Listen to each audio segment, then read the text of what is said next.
சேனல்லேருந்து தொடர்ந்தாப்பில் நீங்கள் வீடியோக்களை பார்க்க நினச்சிங்கன்னா இது ஒரு நம்ம சேனலை சப்ஸ்கிரைப் பண்ணுங்கள் கீழே பெல் சிம்பிள் இருக்கும் அதையும் கிளிக் பண்ணுங்கள். சரி வாங்க நம்ம வீடியோக்குள்ளே போகலாம். வணக்கம் நண்பர்களே. கடைசி காலத்தில் என்னை உட்கார வச்சு சோறு போடுவாங்கன்னு தான் 5 பிள்ளைகளை பெற்றேன். ஆனால் என் கணவர் இறந்த பிறகு என்னை தனியாக நிர்கதியாக விட்டுட்டாங்க. கஞ்சி ஊற்றலை.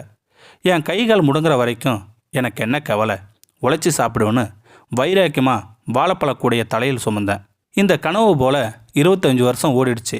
இன்னும் என்னோட கால்கள் ஓயாமல் ஓடிக்கிட்டே இருக்குது. உற்சாகமாக பேசுகிறார் காமாட்சி பாட்டி.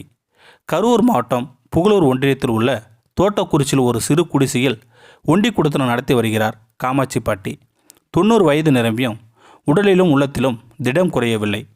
வாழைப்பழத்தை ஒரு தாம்பாளில் வைத்து தெரு தெருவாக அலைந்து விற்பனை செய்து அந்த வருமானத்தில் வாழ்க்கை வசந்தமாக வாழ்ந்து வருகிறார் அந்த காமாட்சி பாட்டி. காமாட்சி பாட்டியை எதிர்ச்சியாகத்தான் சந்தித்தேன். கனிந்த வாழைப்பழங்களை தட்டில் அடுக்கி வைத்து அதை தலையில் சுமந்தபடி நடந்து வந்து கொண்டிருந்தார். கரகாட்ட ஆடுபவர்களின் சிரத்தையோடு கூடையை தலையில் வைத்து அதை கையால் பிடிக்காமல் அசால்ட்டாக பாட்டி நடந்து வந்ததே ஒரு வித்தியாசமாக இருந்தது. வாழை வாழை கூறு 20 ரூபாய், இயற்கையாக விளைஞ்சது தாயி, கொம்புதானா இனிக்கும் என்று பொக்கவாய் மொழியில் அந்த பாட்டி கூவிய விதமே வித்தியாசமாக இருக்கிறது. கொரோனா காலம் என்பதால் பெரிதாக யாரும் அவரை சீண்டவில்லை. சிலர் பாட்டியை நிறுத்தி விலையை விசாரிக்கிறார்கள். அதில் ஒருவர் மட்டும் பழங்களை வாங்குகிறார்கள். தலையை கிறுகிறுக்க வைக்கும் உச்சி வெயிலில் காமாட்சி பாட்டி சளைக்காமல் எல்லா பழங்களையும் விற்றுவிடும். எத்தனையோ பேர் சாலையில் நடக்கிறார். அந்த பாட்டியின் உழைப்பை கண்டு வியர்ந்த ஒரு இளைஞர் அவரது கூட இருந்த மொத்த பழத்தையும் வாங்குகிறார்.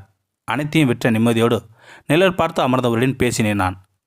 எப்பப்பா என்ன வெயில் என்று ஆசுவாசப்படுத்தி கொண்டு ஒடுங்கி போன முகத்தில் வலிந்த வியர்வை உழைப்புக்கான வெகுமதியாக பாவித்து முந்தானையால் துடைக்கிறார் அந்த வயதான பாட்டி. நான் வாக்கப்பட்ட வந்த ஊர் இதுதான். என் வீட்டுக்கார் பேர் மருதன். கூலி வேலை தான் பார்த்தாரு.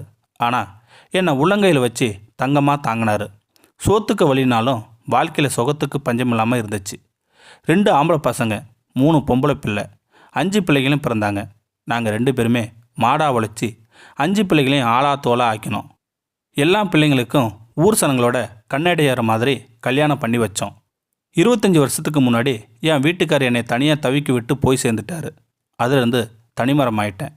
என்னோட பிள்ளைகள் அதாவது குடும்பத்தை பார்க்குறதே ஒழிய என்னை கண்டுக்கலை, பாரமாக நினைக்க ஆரம்பிச்சிட்டாங்க. அதை சாடமடையாக தெரிஞ்சுக்கிட்டேன்னா நம்ம பிள்ளைங்க இனி சுமக்க மாட்டாங்க, நாம தான் இனி நம்மளை பார்த்துக்கணும் என்று முடிவெடுத்தேன் நான். என்ன பண்ணுறதுன்னு புரியல. இந்த பகுதியில் வாழை விவசாயம் நல்லா நடக்கும். வாழைத்தோப்புகளில் உதிர்ற பழங்களை வாங்கிட்டு வந்து தட்டுக்குடியில் வச்சு தலைபாரமாக சுமந்துக்கிட்டு போய் விற்க ஆரம்பித்தேன்.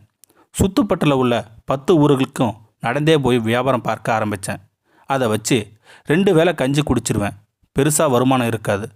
எல்லா வீடுகளையும் வாழை மரம் இருக்கிறதால பலரும் வாழைப்பழம் வாங்க தயங்குவாங்க. சிலர் என்னோட நிலைமையை பார்த்துட்டு பாவப்பட்டு என்கிட்ட வாழைப்பழம் வாங்குவாங்க. பெத்த பிள்ளைங்களுக்கு இல்லாத பரிவு 3ஆம் மனுஷனுக்கிட்ட கிடைக்கிறப்ப முந்தானையை எடுத்து வாயில் புத்திக்கிட்டு உன்னை அழுது தீர்த்துடுவேன். அப்படி தான் என் பொழப்பு இத்தனை வருஷமாக ஓடிக்கிட்டு இருக்குது. இப்போது எனக்கு 90 வயசாச்சு. முன்ன மாதிரி வெரசாக நடக்க முடியல. கண்ணு வேற மங்கி போச்சு. வச்ச பொருளை எங்கே வச்சேன்னு மறந்து போயிடுது. இதற்கிடையில் கொரோனா நோய் வேற வந்து மக்களை முடங்கி போயிடுச்சு. இந்த 40 நாளில் நான் வியாபாரம் பார்க்க திணற போயிட்டேன் தம்பி. 2 வருஷத்துக்கு முன்னாடி நான் குடியிருந்த வீடு உடஞ்சி விழுந்து போச்சு. அதனால் 200 ரூபாய் வாடகைக்கு ஒரு குடிசையில் குடியிருக்கிறேன். காலையில் 6 மணிக்கு முன்னமே எழுந்து கஞ்சி காய்ச்சி குடிச்சிட்டு மதியத்துக்கும் கொஞ்சம் தூக்கு வலையை எடுத்துக்கிட்டு கிளம்பிடுவேன். மதியம் 2 மணி வரைக்கும் வியாபாரம் நடக்கும். சில நாள் எல்லாம் விற்றுரும். ஆனால் பல நாள் ஒரு பழம் கூட விற்காது. அன்னைக்கு முச்சூடும் பழம்தான் சாப்பாடு. உடம்புக்கு முடியலனா அது சரியாகிற வரைக்கும் வீட்டுக்குள்ளே முடங்கிடுவேன். நான் ஒரு நாள் போகலனாலும் ஏன் பாட்டி நேற்று வரலன்னு பலரும் அன்பாக விசாரிப்பாங்க. பல குழந்தைகள் உங்ககிட்ட வாழைப்பழம் வாங்க முடியாமல் தவிச்சு போயிட்டோம் பாட்டின்னு ஏக்கமாக சொல்லுவாங்க. அதுக்காகவே நான் தினமும் பழம் விற்றாலும் விற்கலனாலும் வீதி வீதியாக அலைஞ்சிட்டு இருக்கிறேன். பழம் விற்கிதோ இல்லையோ 10 தெருவை சுற்றி வந்தால் தான் நிம்மதி.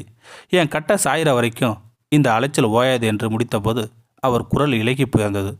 அதில் தெரிந்தது அன்பின் இயக்கம். இந்த வீடியோ உங்களுக்கு பிடிச்சிருந்தா கமெண்ட் பாக்ஸில் கமெண்ட் பண்ணுங்கள். கூட உங்கள் ஃப்ரெண்ட்ஸுக்கு ஷேர் பண்ணுங்கள். இதுவரை நம்ம சேனலை சப்ஸ்கிரைப் பண்ணுங்கள். கீழே பெல் சிம்பிள் இருக்கும், அதையும் கிளிக் பண்ணுங்கள். தேங்க்யூ ஃபார் வாட்சிங்.